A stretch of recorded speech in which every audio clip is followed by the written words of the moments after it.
ચાલો મિલનભાઈ, તો આજે આપણે શીખીશું ઇન્ડિકેટર એસેમ્બલી. ઇન્ડિકેટર એસેમ્બલીમાં અપ સાઈડ ઉપરની સાઈડ લ્યો તો આ ડાબી બાજુ સાઈડ લાઇટ થઈ, જો અહીંયા દેખાડશે, બરોબર છે.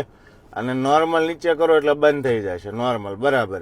હવે નીચે પોઈન્ટ આપો, નીચે કરો, આ જમણી બાજુ સાઈડ લાઇટ ચાલુ થઈ, જો ડેશબોર્ડમાં બતાવે છે. હેડલાઇટ છે એને ચાલુ કરવું હોય તો અત્યારે ઓફમાં છે, બરોબર છે. એક પોઈન્ટ ઉપર લ્યો એટલે ઓટોમાં આવશે. રાતના સમયે ઓટોમેટિક ચાલુ થશે અને દિવસે બંધ થઈ જશે.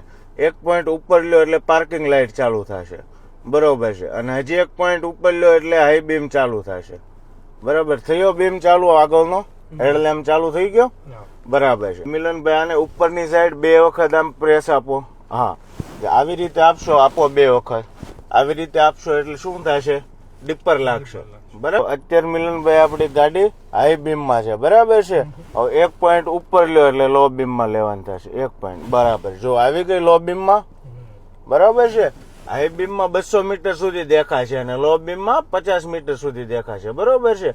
જ્યારે સિંગલ પટ્ટી રોડ ઉપર ચાલતા હોય ત્યારે લો બીમ ઉપર રાખવાની. હાઈવે હોય અને ડિવાઈડર વાળો રસ્તો હોય એક્સપ્રેસ, તો એની અંદર હાઈ બીમ આપણે રાખી શકીએ છીએ, બરોબર છે.